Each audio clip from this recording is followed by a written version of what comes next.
स्वीकाराल की नाकाराल, किंवा कदाचित कोणाचा विश्वासच बसणार नाही। म्हणूनच हे सत्य अचानक तुमच्या समोर ठेवण्याआधी तुमच्या मनाची तयारी व्हावी, म्हणूनच तुम्हाला पूर्वकल्पना देणं आवश्यक समजते।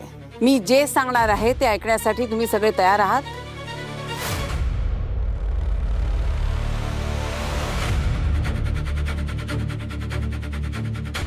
रघुदादा, मोठ्या साहेबांचा अपघात नक्की कशामुळे झालेला?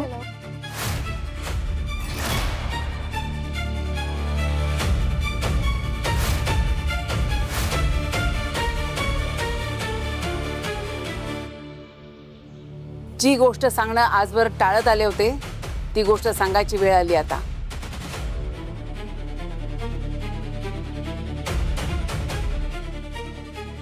काय झालं? वातावरण एकदम गरम दिसतंय आजी। अभि थांब थांब, मी सांगतो, थांब। रायकर वकिलांनी सांगितल्याप्रमाणे पुढच्या 6 महिन्यात हे घर, त्यानंतर या घराचं, या व्यवसायाचं आणि या मालमत्तेचं काय करायचं त्याचा अंतिम निर्णय अभिमन्यू घेईल।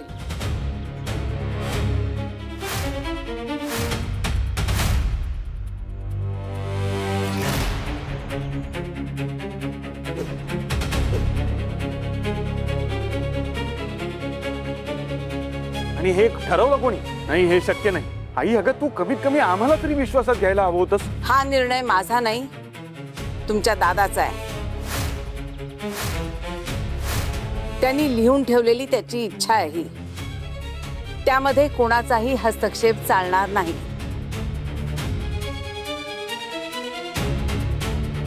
आणि मग माझं काय? या प्रॉपर्टी करता, या घरादारा करता मी इतकी वर्ष कष्ट केली आहे, ते दादाला दिसले नाहीत का? आणि आई, या घरात निर्णय घ्यायचा अधिकार हर्षवर्धनला सुद्धा आहे। तो हक्क तर तुम्ही हिरावून घेऊ शकत नाही ना? त्यालाच अधिकार आहेत का? या घरासाठी, या व्यवसायासाठी, या कुटुंबासाठी मी पण रक्ताचं पाणी केलंय, आटवलाय जीव, झटलोय, इथे काम केलंय, रोज काम केलंय तू? नुसतं मीटिंगला बसणं म्हणजे व्यवसायाकरता काम करणं होत नाही, त्याकरता बाहेर पडावं लागतं, घाम गाळावा लागतो। हो का? तू आहेस ना सक्षम, तर मग इथले अधिकार सगळे अभिकडे गेले कसे? दे ना उत्तर। का नाही का उत्तर? काका राजवर्धन, बोल। प्लीज प्लीज, असं काय करताय तुम्ही दोघं? अरे हे मग सगळं ह्याला सांग ना। अरे हेच बघायचं नव्हतं मला, म्हणून इतके दिवस शांत होते मी। अजून अभिमन्यूच्या हाती काही लागलंही नाही आणि तुम्ही एकमेकांचे शत्रू झालात। आई, अगं आमचा कोणाचाच अभिमन्यूवरती राग नाहीये, तो खरंच आहेच सक्षम। या सगळ्यावरती आता एकच उपाय दिसतो, वाटण्या करा।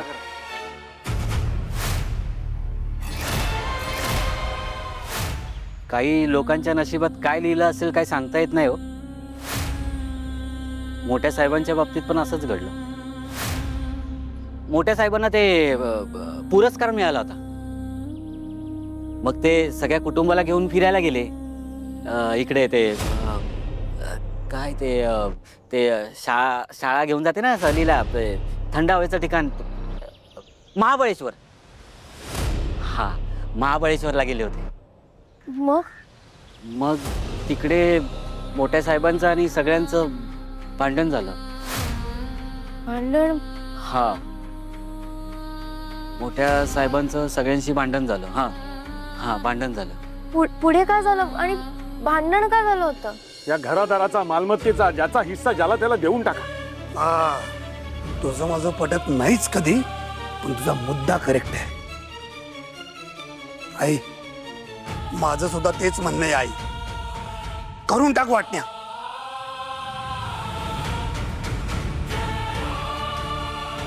आई, मला वाटतं वाटण्या केल्याने हे सगळे वाद संपून जातील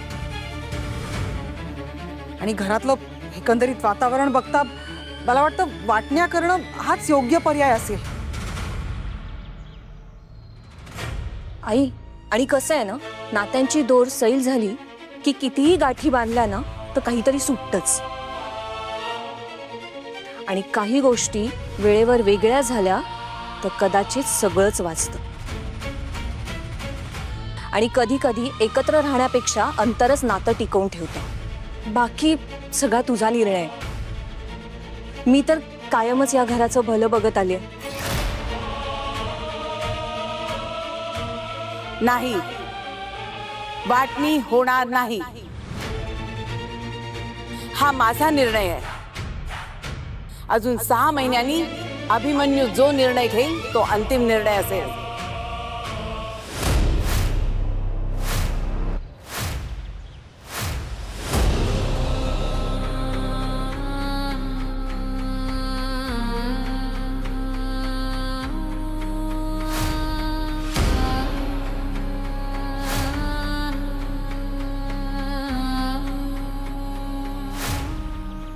मला हा निर्णय मान्य नाहीये.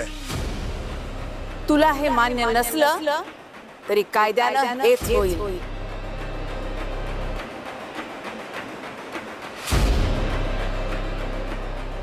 ज्या इच्छेने हे मृत्यूपत्र लिहिलं गेलं त्या इच्छेपेक्षाही एक मोठी इच्छा असते, वरच्याची इच्छा.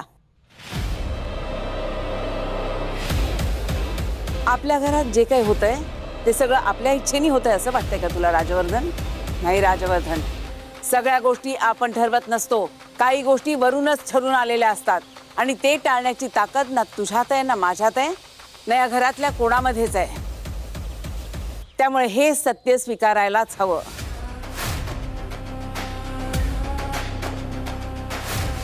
मला काय वाटतंय ते मी खरं खरं सांगू का? हे म्हणजे माझा अजूनही तेवढा तरी अधिकार या घरावरती आहे असं मी समजतो, पण मला हे काही मान्य नाही. आणि अभिमन्यू, 6 महिन्याची तरी कशाला वाट बघायची? जे तू 6 महिन्यांनी करणार आहेस ते आत्ताच करून टाक. अरे हां, आणि आमचा आपल्या अभिवर विश्वास आहे ना, तो कोणावर अन्याय होऊ देणार नाही. योग्य काय तो निर्णयच घेईल. हो ना अभि?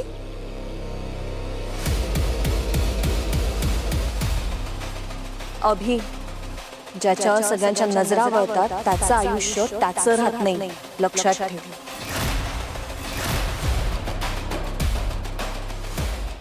आणि निर्णय तू घेशीलच, पण कुणावर अन्याय करणार नाहीस. अभि, आता निर्णय तुझा आहे. कायदा निकाल लावेल काय? स्वतःच्या पोराला कायदा सांगते काय? हा? राजवर्धन, नाही, आज कोणी मध्ये बोलायचं नाही.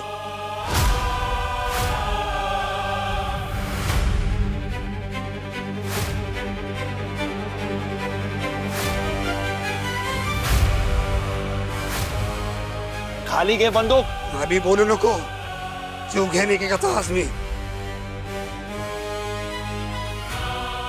राजवर्धन शांत हो.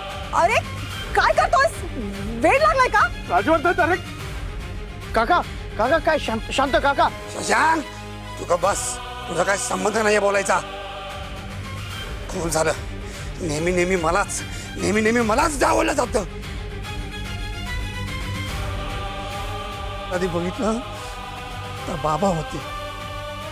बाबा गेल्यानंतर दादा आला. दादा गेल्यानंतर काका हा बी आला हक्क सांगायला. बंदूक खाली घे. काय घेणार? आणि आता हा बी गेल्यानंतर आम्ही म्हटल्यामध्ये माकड व्हायचं काय? आणि काय रे, राजवर्धन थांब. तुला मोठेपणा मिरवायचा ना? बंदूक खाली कर. मोठेपणा मिरवायचा. देऊ मोठेपणा. ए वहिनी, बोलू नको. बंदूक खाली काय? गोळी सुटेल. तुला काय? आवाज खाली करायचा वहिनी. या आवाजात तुझ्या नवऱ्याशी बोल. तो तुझ्या ताटाखालचा मांजर आहे, मी नाही. समजला ना? कळतं का नाही? अरे बंदूक खाली कर. ऐक माझं. आई सांगा ना याला काहीतरी. अहो ऐका ना, माझी शपथ आहे तुम्हाला. बघितलंस ना? बघितलंस? मलाही शपथ येते मला. ए भैरव आहे. राजवर्धन नाही. तो काय मला बोलते? हा? कशासाठी थांबले इथे? राजवर्धन,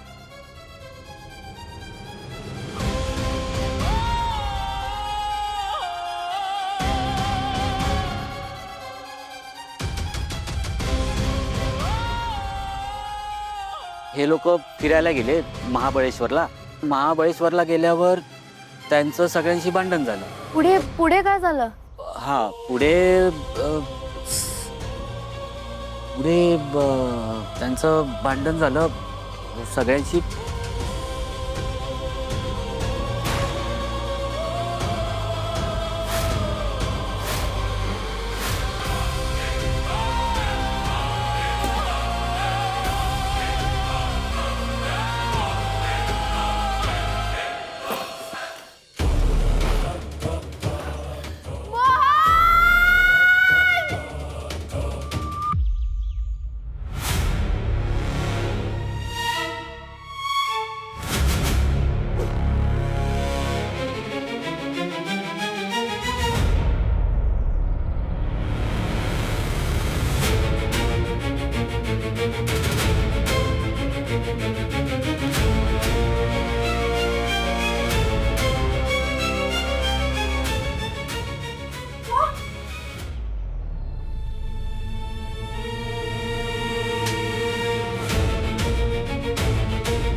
हे संस्कार केले आम्ही तुझ्यावर?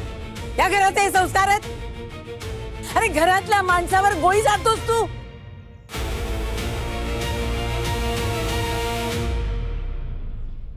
एवढा आंधळा झालास का रे रागात? अरे हे घर उभं करण्यासाठी आयुष्य गेलं आमचं आणि एका क्षणाच्या रागात उद्ध्वस्त करायला निघालास तू. हातात बंदूक धरण्यापेक्षा स्वतःच्या रागावर ताबा ठेव राजवर्धन. अरे डोकं फिरलंय का तुझं काका? भरल्या घरात आपल्याच माणसांवर बंदूक रोखतोयस.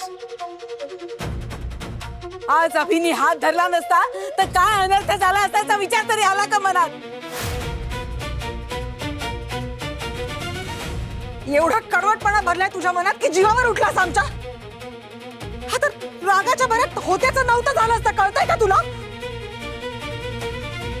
आई सुद्धा हेच बोलली आता. मग मी काय चुकीचं बोलते का? आताच बंदुकीतून गोळी सुटली असती तर जीवावर बेतलं असतं, कळतंय ना? का आता या घरात आमच्या जीवाचीही काही किंमत उरलेली नाहीये? बहिणी मी माफी मागते त्यांच्या वतीने, पण शब्दाला शब्द नका ना देऊ तुम्ही. त्यांची खूप मोठी चूक झाली आहे, मान्यच आहे मला. तुम्ही शांत राहा ना. शांत राहू? हे एवढं सगळं घडल्यानंतर तू मलाच शांत राहायला सांगतेस? राग काय फक्त तुझ्या नवऱ्यालाच येतो का? बास झाला, आता डोक्यावरून पाणी जायला लागले. या असल्या माथे फिरू माणसाबरोबर आम्हाला एका घरात राहायचंच नाहीये. बस आता एक शब्द सुद्धा बोलू नका कोणी. आणि ही बंदूक आता माझ्याचकडे राहील.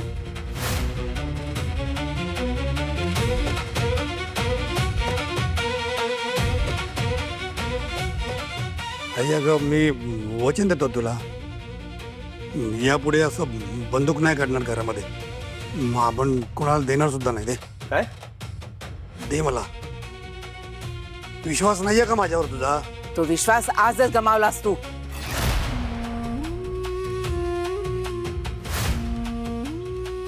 ठीक आहे, मला पण तुझा निर्णय मान्य नाहीये मग, आणि तो कधी मान्य पण नाही होणार.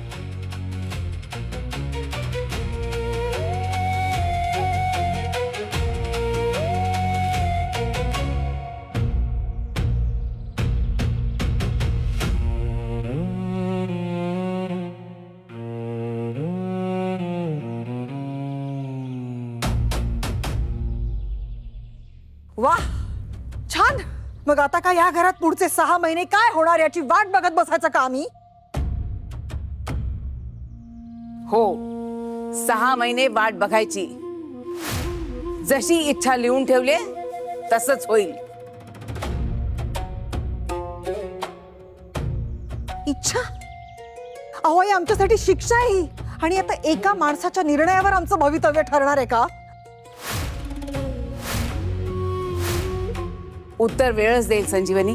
अजून किती वेळ थांबायचं आई? आम्ही सुद्धा या घरातलेच आहोत हे वारंवार आठवून घ्यावं लागतं तुम्हाला. हर्षने सुद्धा या घरासाठी, व्यवसायासाठी त्याचं आयुष्य खर्ची केलंय, तरी सुद्धा हे सारखं सारखं आश्रितासारखं का वागवलं जातंय आम्हाला? हर्षवर्धन, तुला काही बोलायचंय? हर्षवर्धन,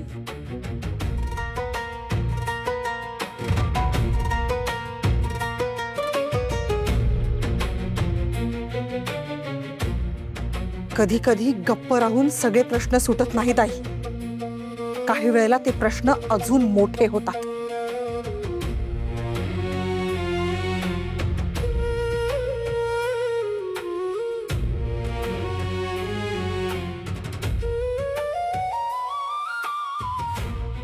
आई, सगळ्यांच्या संमतीने जर निर्णय घेतला असतास ना, तर आज ही वेळ आली नसती. भैरवी, काही निर्णय घर वाचवण्यासाठी घेतले जातात, घर खुश ठेवण्यासाठी नाही.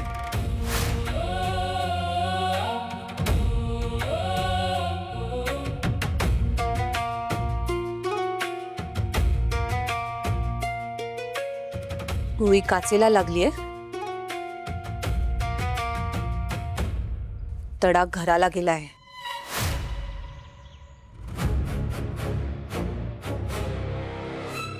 तडा काचेला असू दे किंवा घराला, जुळून यायला वेळ लागतोच लागतो.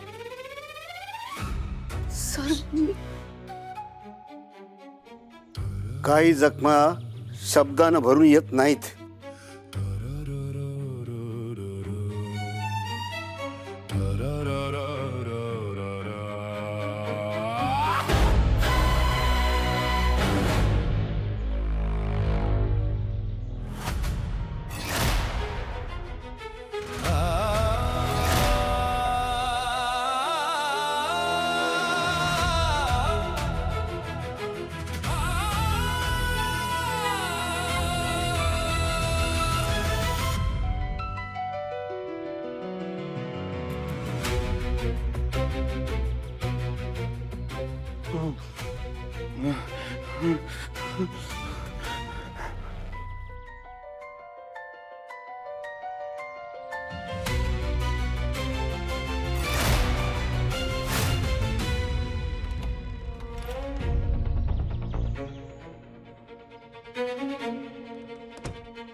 मी तुला 1000 वेळा सांगितलंय, घर आणि राजकारण दोघांमध्येही खुर्ची कधीच रिकामी राहत नाही. मोठ्या भावानंतर सगळं तुझ्या ताब्यात यायला हवं होतं, पण तू मागे सरकलास आणि सगळं अभिमन्यूच्या ताब्यात गेलं. आता सगळे निर्णय कोण घेतोय? अभिमन्यू घेतोय आणि परिणाम आपल्याला भोगावे लागतात. आता अजून उशीर केला ना तर या घरात नाव सुद्धा शिल्लक राहणार नाही आपलं. किती वर्ष हा असा घाबरत राहणार आहेस? आणि प्रत्येक वेळेला सावरायला मी येणार नाहीये.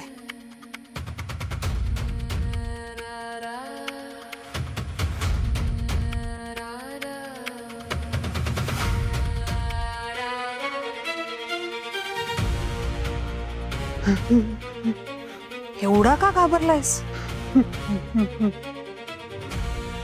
ती गोळी चुकून माझ्या छातीत घुसली असती तर. घुसली असती तर फार बरं झालं असतं.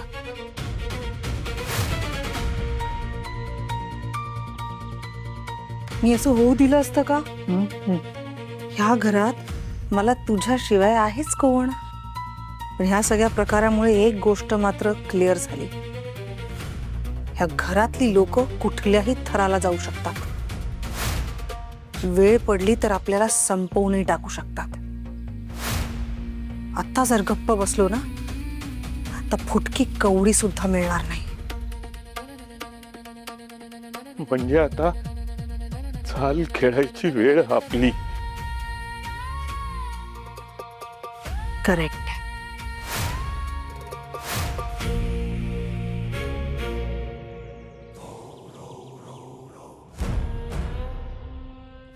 अभिमन्यू,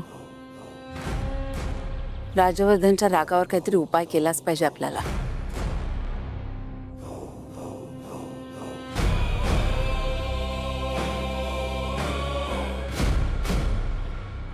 मला वाटलंच होतं, आज ना उद्या या घरात शांत पडलेला धूर एक दिवस ज्वाला होणारच. आई, अगं माणसं जेव्हा घराला घर म्हणून नाही हिस्सा म्हणून बघतात ना, तेव्हा सर्वात आधी घरातल्या भिंती उभ्या नाही राहत, मनं आधी तुटतात. आई मी किती वेळा सांगत होते, सावध राहा सावध राहा. कारण वाद दार ठोठावून येत नाही, घरातच जन्म घेतात. तुला एवढी खात्री कशी होती? मी काल रंभामाना भेटले होते.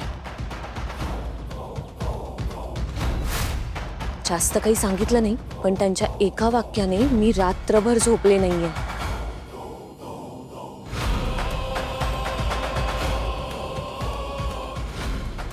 काय म्हणाल्या? म्हणाल्या घरावरचं संकट अजून संपलेलं नाहीये, त्याने नवं रूप घेतलंय. आई, गोळी सुटली म्हणजे संकट संपलंय असं समजू नका. कधी कधी पहिला वार इशारा असतो. आई, तुला तर चांगलंच माहिती, मला या इस्टेटीमध्ये अजिबात इंटरेस्ट नाहीये. हे बघ, तुम्ही मला आज सांगितलं तर मी उद्या जाऊन आश्रमामध्ये राहीन. मला या घरापेक्षा घरातली माणसं महत्वाची आहेत. तुम्ही स्वतःला जपा आणि अभिमन्यूला एक क्षणही एकटं सोडू नका.